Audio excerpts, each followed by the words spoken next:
নমস্কাৰ। আজি ডিগবৈ পৌৰসভাৰ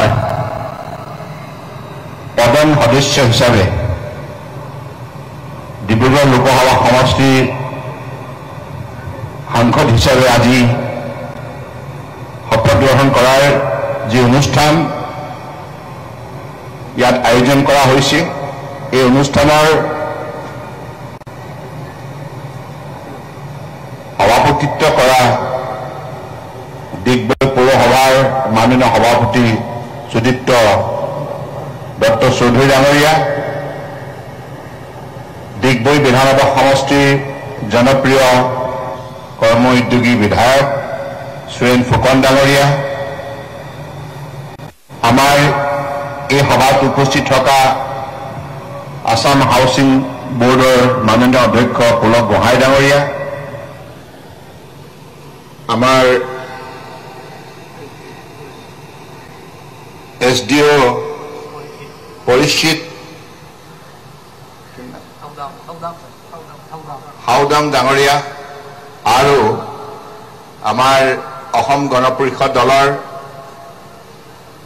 ৰাজ্যিক সমিতিৰ অন্যতম উপসভাপতি দিগন্ত শইকীয়া ডাঙৰীয়া, আমাৰ ভাৰতীয় জনতা পাৰ্টি তিনিচুকীয়া জিলা সমিতিৰ মাননীয় সভাপতি কুশকান্ত বৰা ডাঙৰীয়া আৰু জনজাতি মৰ্চাৰ ৰাজ্যিক সমিতিৰ অন্যতম বিষয়ববীয়া পাদুন ডাঙৰীয়াৰ লগতে আমাৰ ডিগবৈ পৌৰসভাৰ নিৰ্বাচিত প্ৰতিনিধিসকল, উপস্থিত ডিগবৈবাসী ৰাইজ আৰু সাংবাদিক বন্ধুসকল, জয় জয়তী। আজি অনুষ্ঠানত উপস্থিত থকা আপোনালোক সকলোৰে প্ৰতি মই মোৰ আন্তৰিক শুভেচ্ছা আৰু শ্ৰদ্ধা জ্ঞাপন কৰিছোঁ। ডিগবৈ এখন ঐতিহাসিক চহৰ, তৈল নগৰী হিচাপে খ্যাত এইখন চহৰে বিশ্বৰ বুকুত নিজৰ পৰিচয় সুখ্যাতিৰে দাঙি ধৰি আহিছে। আমাৰ তেল আৰু প্ৰাকৃতিক গেছ উৎপাদনৰ অন্যতম ভাৰতবৰ্ষৰ বুকুৰ গুৰুত্বপূৰ্ণ ক্ষেত্ৰ হিচাপে তিনিচুকীয়া, ডিব্ৰুগড়, শিৱসাগৰ এই অঞ্চলবিলাক অত্যন্ত জনাজাত। ইংৰাজৰ দিনতেই ইংৰাজসকলে ইয়াত খাৰুৱা তেল আৱিষ্কাৰ কৰি সেই খাৰুৱা তেল শোধন কৰিবৰ বাবে শোধনাগাৰ 1889 চনতে আৰম্ভ কৰিছে। তেতিয়াৰ পৰাই বিশ্বৰ আটাইতকৈ পুৰণি, বৰ্তমান অৱস্থাতো উৎপাদন অব্যাহত ৰাখিব পৰা আটাইতকৈ সৰু শোধনাগাৰ হিচাপে জনাজাত ডিগবৈ শোধনাগাৰ। স্বাধীনতা লাভ কৰা বহু বছৰ হ'ল যদিও ডিগবৈবাসী ৰাইজে, তিনিচুকীয়া ডিব্ৰুগড় ৰাইজে, অসমৰ ৰাইজে এই শোধনাগাৰ উৎপাদন শক্তি বৃদ্ধি কৰাৰ বাবে দাবী জনাই আহিছে। কিন্তু এই দাবীক যদি কোনোবাই সঁহাৰি জনালে, সেইগৰাকী হৈছে আমাৰ দেশৰ মহান নেতা, বিশ্বৰ সৰ্বতোতকৈ লোকপ্ৰিয় নেতা প্ৰধানমন্ত্ৰী নৰেন্দ্ৰ মোদী ডাঙৰীয়া। তেখেতেই এই শোধনাগাৰ উৎপাদন শক্তি 0.69 নিযুত টনৰ পৰা 1 নিযুত টনলৈ বৃদ্ধি কৰাৰ শক্তিশালী সিদ্ধান্ত গ্ৰহণ কৰি ইয়াৰ কাম ইতিমধ্যে আৰম্ভ কৰা হৈছে। আৰু এই উল্লেখযোগ্য সফলতাৰ বাবে মই নিশ্চিতভাৱে আমাৰ মাননীয় প্ৰধানমন্ত্ৰী নৰেন্দ্ৰ মোদী ডাঙৰীয়াক বিশেষভাৱে আন্তৰিক ডিগবৈবাসী ৰাইজৰ হৈ, ডিব্ৰুগড় লোকসভা সমষ্টিৰ ৰাইজৰ হৈ, অসমৰ ৰাইজৰ হৈ কৃতজ্ঞতা আৰু ধন্যবাদ জ্ঞাপন কৰিছোঁ। আৰু লগতে এই বিষয়ক লৈ ডিব্ৰুগড় পূৰ্বৰ সাংসদ ৰামেশ্বৰ তেলী ডাঙৰীয়া আৰু বিধায়ক সুৰেন ফুকন ডাঙৰীয়াই নেৰানেপেৰা আজি চেষ্টা চলাই আহিছিল, তাৰ বাবে তেখেতসকলক মই শলাগ লৈছোঁ। আৰু এতিয়া মোক এইমাত্ৰ দত্ত চৌধুৰী ডাঙৰীয়াই জনাইছে যোৱাকালি তেখেতক অসমৰ বুকুত থকা যিমানবিলাক পৌৰসভা আছে সকলো পৌৰসভাৰ ভিতৰত ডিগবৈ প্ৰথমখন পৌৰসভা যিখনে ৰাষ্ট্ৰীয় পুৰস্কাৰ বুটলিবলৈ সক্ষম হৈছে আমাৰ প্ৰধানমন্ত্ৰী স্বনিয়োজন আঁচনিৰ অধীনত ইয়াত যিখিনি তেখেতসকলৰ দায়িত্ব অৰ্পণ কৰা হৈছিল সেই দায়িত্ব তেখেতসকলে নিষ্ঠা সহকাৰে পালন কৰাৰ বাবে ভাৰত চৰকাৰে স্বীকৃতি প্ৰদান কৰিছে গতিকে ডিগবৈবাসী ৰাইজৰ বাবে গৌৰৱৰ কথা ডিগবৈ পৌৰসভাৰ বাবে গৌৰৱৰ কথা আৰু ইয়াৰ বিধায়কৰ বাবে গৌৰৱৰ কথা আমাৰ সকলোৰে বাবে গৌৰৱৰ কথা গতিকে এতিয়া ভাৰতবৰ্ষৰ মানচিত্ৰত ডিগবৈ চহৰে এটা সুকীয়া স্থান পাবলৈ সক্ষম হ'ল গতিকে এই মৰ্যাদা এই সুনাম লৈ আমি আগন্তুক দিনত ডিগবৈ চহৰক আধুনিক ৰূপত গঢ় দিব লাগিব ইয়াত মোৰ মাননীয় বিধায়ক ফুকন ডাঙৰীয়া আৰু আমাৰ দত্ত চৌধুৰী ডাঙৰীয়াই জনাইছে যে আটাইতকৈ ডাঙৰ সমস্যাটো পানীৰ সমস্যা আৰু ড্ৰেইনেজবিলাকৰ অৱস্থা আধুনিকভাৱে নিৰ্মাণ কৰা গতিকে মই ভাবোঁ যে এইখিনি কথাত আমি একেলগে মিলি আগন্তুক দিনত ডিগবৈ চহৰৰ ৰাইজৰ দিহা পৰামৰ্শলৈ আগবাঢ়িব লাগিব চহৰখন যিমান সুন্দৰকৈ ৰাখিব পৰা যায় সিমানেই আমাৰ বাবে গৌৰৱৰ কথা হয় কাৰণ এখন চহৰৰ পৰিষ্কাৰ পৰিচ্ছন্নতাই এখন সমাজৰ মনৰ সাংস্কৃতিক পৰিচয় আধ্যাত্মিক পৰিচয় মানৱীয় পৰিচয় দাঙি ধৰে যিটো কাম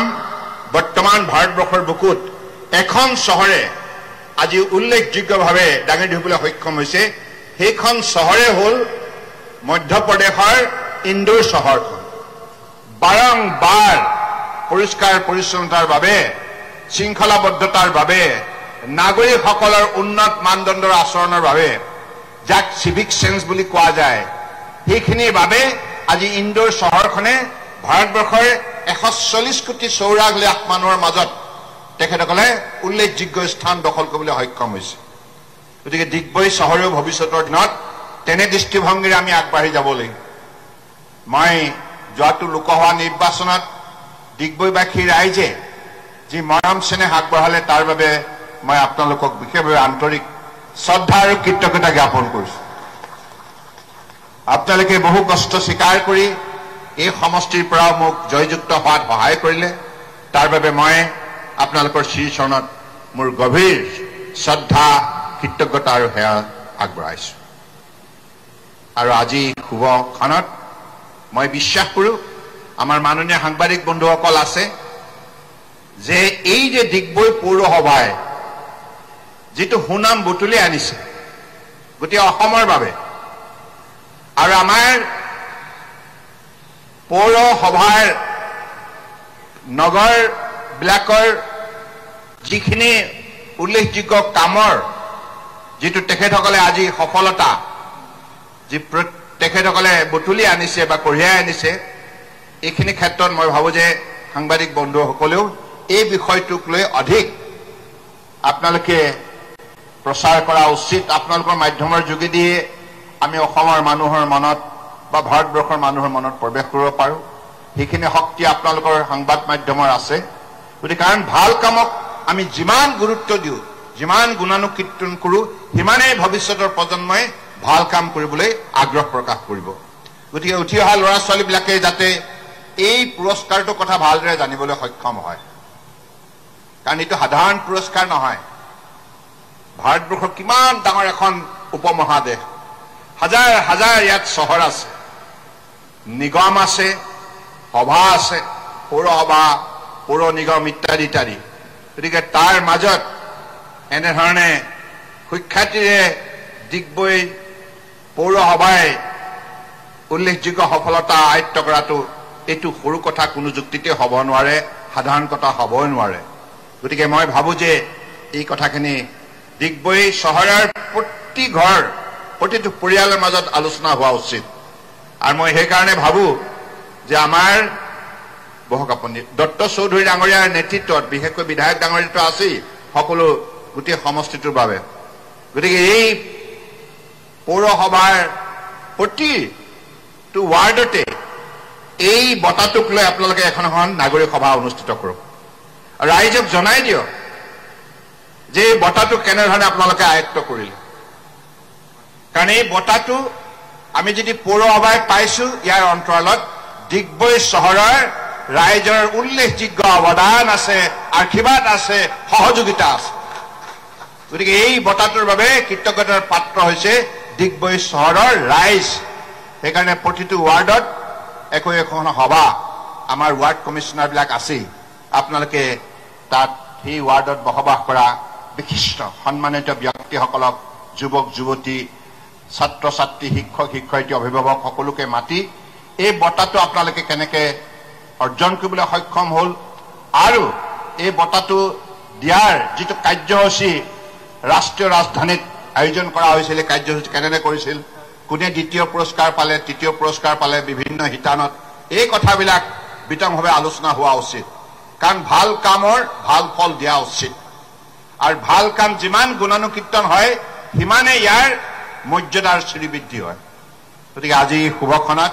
মই আৰু বেছি দেৰি বক্তব্য নিদিওঁ গতিকে আপোনালোকে ইমান গৰমৰ মাজতো আহি পেলাই এই শপত গ্ৰহণ অনুষ্ঠানত উপস্থিত থাকি এই অভাজনক যিখিনি মৰম চেনেহ আশীৰ্বাদ দিলে তাৰ বাবে সমবেত প্ৰতিগৰাকী ব্যক্তিৰ ডিগবৈবাসী ৰাইজৰ শ্ৰীচৰণত মই গভীৰ কৃতজ্ঞতা জ্ঞাপন কৰিছো আৰু আশা ৰাখিছো ভৱিষ্যতৰ দিনত আপোনালোক সকলোৱে মিলি আমাৰ ডিগবৈ পৌৰসভাক সদায় সহযোগিতা আগবঢ়াই যাব আৰু পৌৰসভাও প্ৰতি 3 মাহৰ মূৰে মূৰে নাগৰিক সভা পতা উচিত আমাৰ বিধায়ক ডাঙৰীয়া আছেই তেখেতৰ দিহা পৰামৰ্শ লৈ ইয়াত নাগৰিক সভা আয়োজন কৰি চহৰখনত ভৱিষ্যতলৈ কৰিব লগা কি কাম আছে কি কাম ৰাইজে কৰাটো বিচাৰে এই কথাবিলাকো আপোনালোকে পৰামৰ্শবিলাক বুটলাটো অত্যন্ত দৰকাৰ কাৰণ ডিগবৈ চহৰৰ মানুহে দেশ বিদেশ ভ্ৰমণ কৰিছে বহুতৰ বহু ধৰণৰ জ্ঞান আছে বহুতৰ বহু ধৰণৰ পৰামৰ্শ আছে গতিকে সেইবিলাক তেখেতসকলৰ মাজত সীমাবদ্ধ হৈ নাথাকি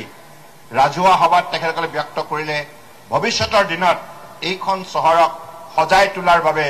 আমিও আপোনালোকৰ পৰা বহুতখিনি শক্তি আয়ত্ব কৰিবলৈ সক্ষম হ'ম তাকে কামনা কৰি